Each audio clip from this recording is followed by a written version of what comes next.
एवं जेल मंत्री श्री विजय शर्मा 13 फरवरी शुक्रवार को दोपहर 12:30 बजे नवा रायपुर स्थित छत्तीसगढ़ संवाद ऑडिटोरियम में प्रेस कॉन्फ्रेंस करेंगे। वे इस दौरान गृह एवं जेल विभाग द्वारा किए गए कार्यों तथा आगामी कार्य योजना की जानकारी देंगे। विषय है जैसे सैलरी के साथ पुलिस वालों का कोई बीमा नहीं हुआ करता, सिर्फ स्टैंडिंग सैलरी अकाउंट्स होते थे। तो हमने 10 बैंक वालों से 8 बैंक वालों से चर्चा की और उन बैंक वालों से कहा कि इनका खाता ही आपके बैंक में होगा, कोई प्रीमियम नहीं भरेगा, लेकिन आपको इनको बीमा देना होगा। तो सारे ही बैंक वालों ने बीमा देना शुरू किया है और 16 ऐसे परिवार हैं, ऐसे कुछ परिवार हैं जिनको 16 करोड़ की राशि इस हमारे एग्रीमेंट, बैंक से एग्रीमेंट के बाद उनको प्राप्त भी हुआ है। अनेक और अभियान हैं जो किए गए हैं। जेलों में हमारा सरगुजा स्कूल ऑफ आर्ट्स है, जो श्री रविशंकर जी का एक टीम वहाँ पर काम करता है। जेल में एक ऐसा स्थान है जिसको एक अध्ययन करके और फिर उस मैथडोलॉजी को कहाँ we can apply this kind of thing in all the jails और not, we are just identifying, we are just studying those all things. तो सरगुजा में ये कर रहे हैं कि उनको सुबह से क्या करते हैं, पंचकर्म कराना और सुदर्शन क्रिया वगैरह कराना, ये सारा प्रक्रिया वहाँ चल रहा है। आप कभी किसी दिन जाना चाहें तो ज़रूर एक बार देख कर आए।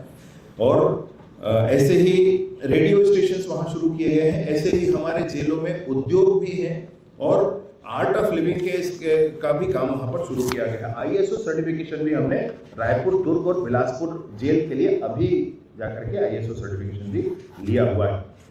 कौशल विकास के भी काम जेलों में चल रहे हैं, कौशल उन्नयन का काम भी उनको पढ़ाया जाता है।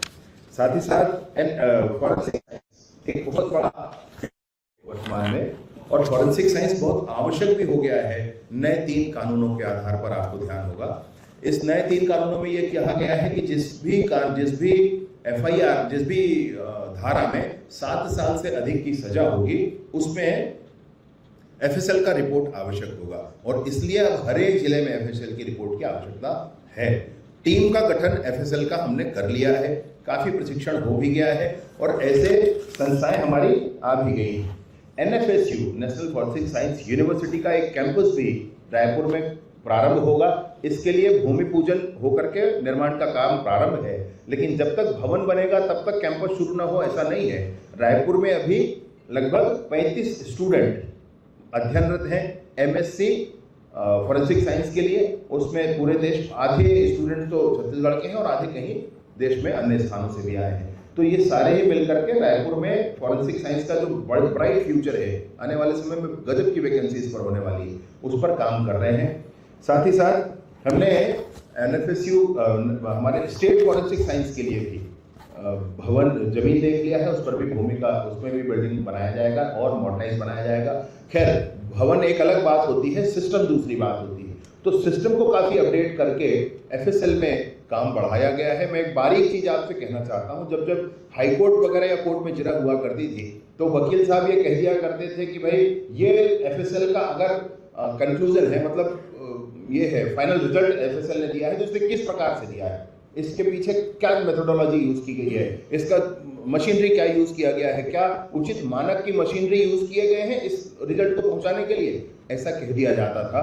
एक बेसिक चेंज करके कि FSL से अब जब रिपोर्ट जाएगा कोर्ट के लिए तो उसमें रिपोर्ट के साथ साथ ये स्पेसिफिकेशंस भी उसमें ऐड होगा कि क्या मेथोडोलॉजी यूज किया गया और कौन सी मशीनरी इसके लिए यूज की गई, उस मशीनरी का वर्जन कौन सा है, यहां तक उसको दे करके, ताकि वो जो झंझट एक कोर्ट में खड़ा होता था हर बार, इसको वो व्यक्ति जो चतुर चालाक होता है वो उसमें जगह पा जाता है, तो वह नहीं होना चाहिए। इसलिए उसको भी समाप्त करने के लिए ये काम FSL के माध्यम से किया गया है।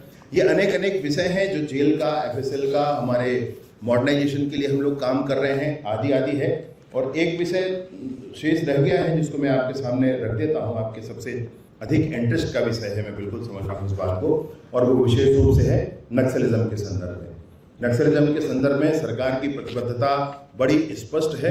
31 मार्च 2026 तक हम पूरी ताकत से लगे हैं कि पूरे छत्तीसगढ़ से नक्सलिज्म समाप्त होना चाहिए। इस बात के लिए पूरी ताकत से लगे हैं कि बस्तर के हर एक गांव तक स्कूल, अस्पताल, आंगनबाड़ी, बिजली, पानी, सड़क पहुंचना चाहिए। इस बात के लिए लगे हैं कि बस्तर के कोने कोने तक भारत का संविधान लागू होना चाहिए। और इस दिशा में मैं आपको बताना चाहता हूं, बड़ी फहरिस्त मेरे सामने है, लेकिन ये बताना चाहता हूँ कि 24, 25 और 26 इन 3 ही वर्षों, 26 तो अभी शुरू ही हुआ है, 26 शुरू होकर के 2 महीने ही हुए, तो 24 जब विष्णुदेव जी की सरकार बन गई छत्तीसगढ़ में, और 25 और 26 मैं एक आध तो हथियार के नाम आपको बताता हूँ कि 24 में हमने 10 AK-47 मुठभेड़ में प्राप्त किए, और 25 में 20 AK-47 मुठभेड़ में प्राप्त किए, और 26 में हम 5 AK-47 मुठभेड़ में प्राप्त किए। तो मुठभेड़ में 3 वर्षों में AK-47 कब कब हमको वापस मिला, जो कहीं ना कहीं किसी दूसरे राज्य से उनको लूटा हुआ, खरीदा हुआ कहीं से आया या हमारे राज्य से ही था। ऐसे ही पुनर्वासित जो हैं, जो पुनर्वास कर रहे हैं, उनसे हमको AK-47 मिला, तो 24 में 0 मिला, 25 में हमको 26 AK-47 पुनर्वास से मिले।